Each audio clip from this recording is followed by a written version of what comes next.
हैरानी की बात तो यह है कि यूक्रेन आधे हथियारों से रूस पर काउंटर अटैक कर रहा है। ज़ेलेंस्की ने साफ कहा है कि वो महीनों तक नाटो और अमेरिका से आने वाले हथियारों का इंतजार नहीं कर सकते, क्योंकि रूस के तूफानी हमलों से कीव पर कब्जे का खतरा बहुत ज्यादा बढ़ गया है और जून में ही पुतिन कुछ बड़ा कर सकते हैं। इसका सबसे बड़ा इशारा ज़ेलेंस्की के उस बयान के बाद मिला है जिसमें काउंटर अटैक की बात कही गई, और यही ज़ेलेंस्की ने ऐसी गलती कर दी है जिससे पुतिन को नई ताकत मिल गई है।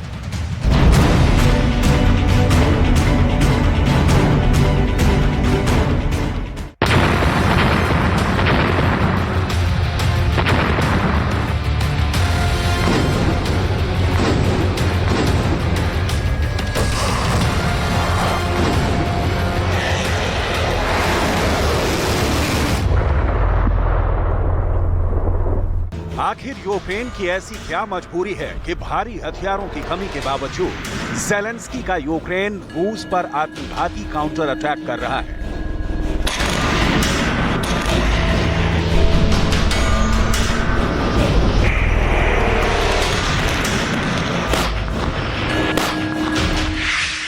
आखिरी जंग मरेंगे और मारेंगे। यूक्रेन के जनरल किस दम पर दावा कर रहे हैं कि 8 तरफ से हो रहे यूक्रेन के हमले रूसी सेना के चीथड़े उड़ा देंगे।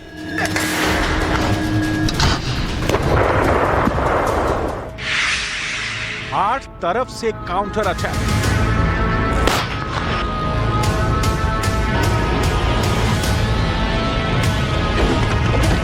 लेकिन डिफेंस एक्सपर्ट्स क्यों दावा कर रहे हैं कि यूक्रेन के भीषण काउंटर अटैक महज 15 दिन में रूस के तूफानी हमलों के सामने टिक नहीं पाएंगे? चुन चुन कर मार रहे हैं पुतिन।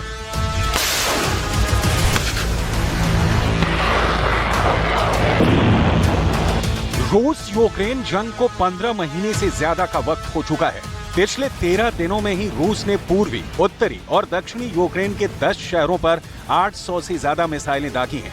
अब तक रूस ने पूर्वी यूक्रेन के 30% इलाके पर कब्जा कर लिया है, जबकि पुतिन के रूस का टारगेट है कि जल्द से जल्द यूक्रेन के 15% इलाके पर कब्जा कर लिया जाए। इसलिए रूस 3 हफ्तों से यूक्रेन की राजधानी कीव समेत कुल 10 शहरों पर भीषण हमले कर रहा है। हालात ये हो गए हैं कि अमेरिका और नाटो के एयर डिफेंस सिस्टम भी रूस के तूफानी हवाई हमलों के सामने टिक नहीं पाए हैं। भले ही अमेरिका और यूक्रेन दावा करें कि उनके पैट्रियट मिसाइल सिस्टम ने रूस की घातक इस्कंदर और किंजल मिसाइलों को हवा में ही तबाह कर दिया है, लेकिन ये भी सच है कि रूस ने पैट्रियट मिसाइल सिस्टम समेत कई एयर डिफेंस सिस्टम को तबाह कर डाला है।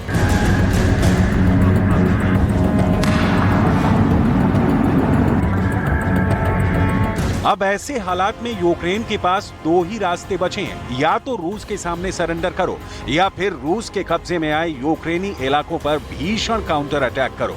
यूक्रेन को काउंटर अटैक करने में इसलिए भी बहुत देर हुई है क्योंकि नाटो और पश्चिमी देशों ने आखिरी मौके पर आकर भारी हथियारों की सप्लाई काफी धीमी कर दी है। ऐसे में ज़ेलेंस्की के पास अब यही रास्ता बचा है कि वो रूस पर कम हथियारों से ही हमला करे।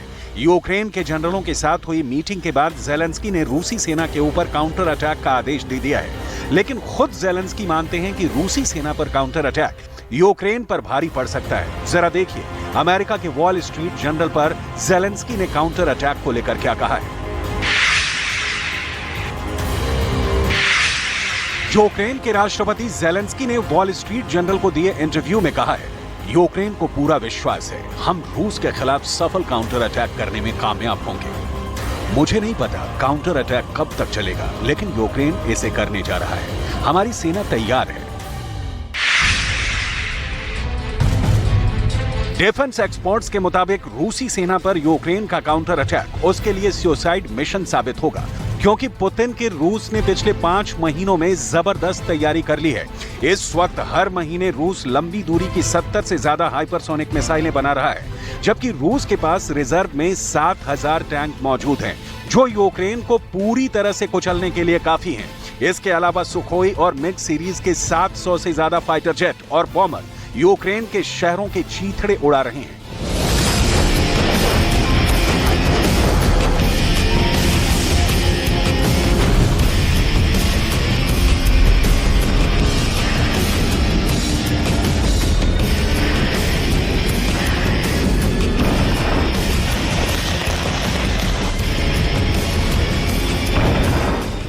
ऐसे हालात में यूक्रेन का काउंटर अटैक वॉर एक्सपर्ट की समझ से बाहर है, जबकि ज़ेलेंस्की का मानना है कि अगर अभी रूसी सेना पर काउंटर अटैक नहीं किया तो रूस कुछ हफ्तों में ही राजधानी कीव पर भी कब्जा कर लेगा। अब रूस के भीषण हमलों का इसी से अंदाजा लगा सकते हैं कि अकेले यूक्रेन की राजधानी कीव में ही 4000 से ज्यादा शेल्टर और बंकर बनाए गए हैं ताकि रूस के तूफानी हमलों से यूक्रेन के लोगों को बचाया जा सके। इस वक्त यूक्रेन में बंकर और शेल्टर भरे पड़े हैं। हालात ये हैं कि कीव में कुछ महिलाओं और पुरुष बंकर में घुसने के लिए गिड़गिड़ाते रहे, लेकिन बंकर के दरवाजे नहीं खोले गए, जिसकी वजह से रूसी मिसाइलों की चपेट में आकर सभी मारे गए। ज़ेलेंस्की भी कीव में हुए इस दर्दनाक सच को देखकर दहल गए।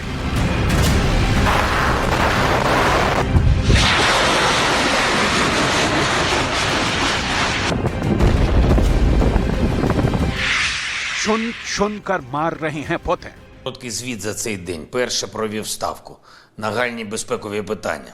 Очевидна жорстка реакція на загибель людей в Києві через зачинене укриття.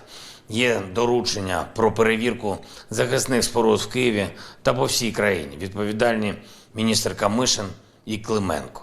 यूक्रेन की सेना इस वक्त रूस की सेना पर 8 तरफ से काउंटर अटैक कर रही है, जबकि रूस यूक्रेन पर ड्रोन, मिसाइल और फाइटर जेट से अंधाधुंध हवाई हमले कर रहा है। रूस के पास ना तो मिसाइलों की कमी है और ना ही आत्मघाती ड्रोन्स की।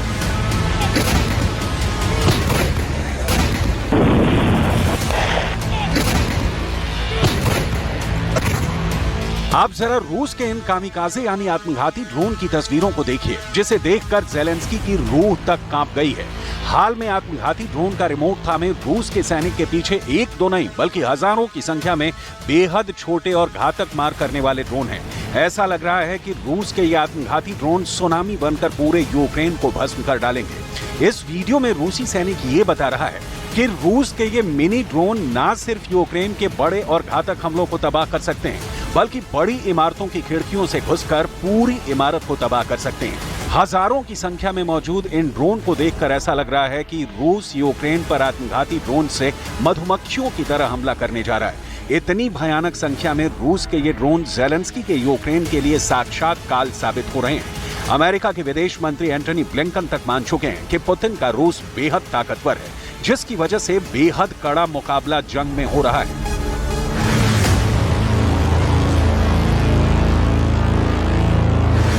President Putin spent 2 decades trying to build Russia's military into a modern force with cutting-edge weaponry, streamlined command, and well-trained, well-equipped soldiers.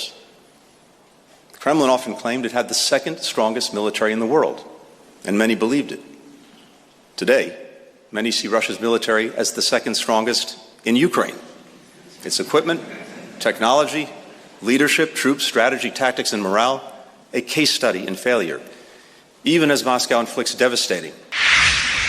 आखिरी जंग, मरेंगे और मारेंगे।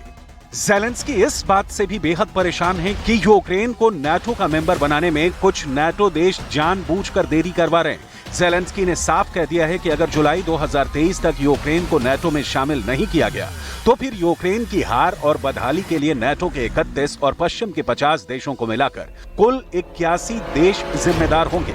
इसीलिए ज़ेलेंस्की रूस पर अभी से काउंटर अटैक कर रहे हैं ताकि नाटो पर दबाव बनाया जा सके। लेकिन ज़ेलेंस्की भी मानते हैं कि यह यूक्रेन के लिए सुसाइड मिशन है। यूक्रेनी राष्ट्रपति वोलोडिमीर ज़ेलेंस्की ने कहा है, काउंटर अटैक के दौरान यूक्रेन के बहुत से सैनिक मारे जाएंगे, लेकिन यूक्रेन के पास काउंटर अटैक करने के अलावा कोई विकल्प नहीं है। ज़ेलेंस्की ने माना है कि काउंटर अटैक से कीव को बड़ा नुकसान हो सकता है। साथ ही ज़ेलेंस्की ने यह भी कहा है कि पश्चिम से और हथियार दिए जाते तो अच्छा लगता, लेकिन यूक्रेन हथियारों के लिए अब महीनों तक इंतजार नहीं कर सकता है। हम रूस की सेना पर काउंटर अटैक कर रहे हैं, अब जो होगा वो देखा जाएगा।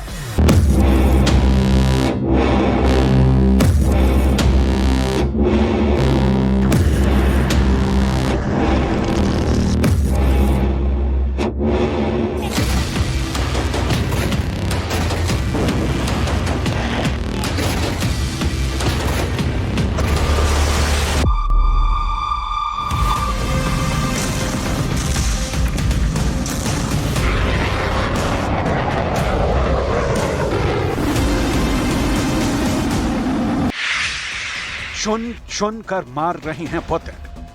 वहीं दूसरी तरफ पुतिन का रूस पूरी तैयारी से काउंटर अटैक पर पलटवार कर रहा है। बखमूत में यूक्रेन के 18 काउंटर अटैक रूस ने फेल कर दिए हैं, जबकि पूर्वी यूक्रेन के 10% इलाके पर हुए यूक्रेन के काउंटर अटैक रूस को नुकसान नहीं पहुंचा पाए हैं।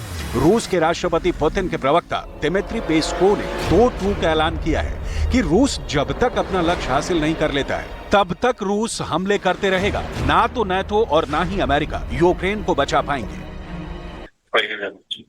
будет добиваться обеспечения своих интересов и своей безопасности.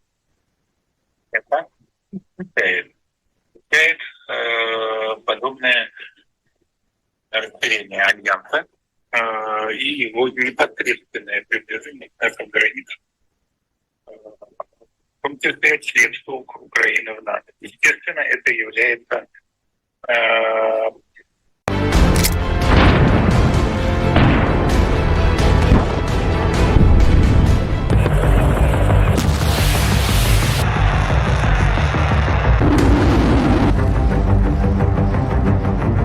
पंद्रह महीने से ज्यादा की हो चुकी जंग में अब तक रूस के 2,10,000 के करीब सैनिकों को मारने का दावा यूक्रेन कर रहा है। लेकिन यह भी सच है कि बखमूत में यूक्रेन, नाटो और अमेरिका ने पूरी ताकत लगा ली, लेकिन रूस ने उसके बावजूद बखमूत को ना सिर्फ भस्म कर दिया बल्कि पूर्वी यूक्रेन के बड़े इलाके पर कब्जा कर लिया है। अब देखना होगा कि ज़ेलेंस्की का आत्मघाती काउंटर अटैक रूस के सामने कब तक टिक पाता है।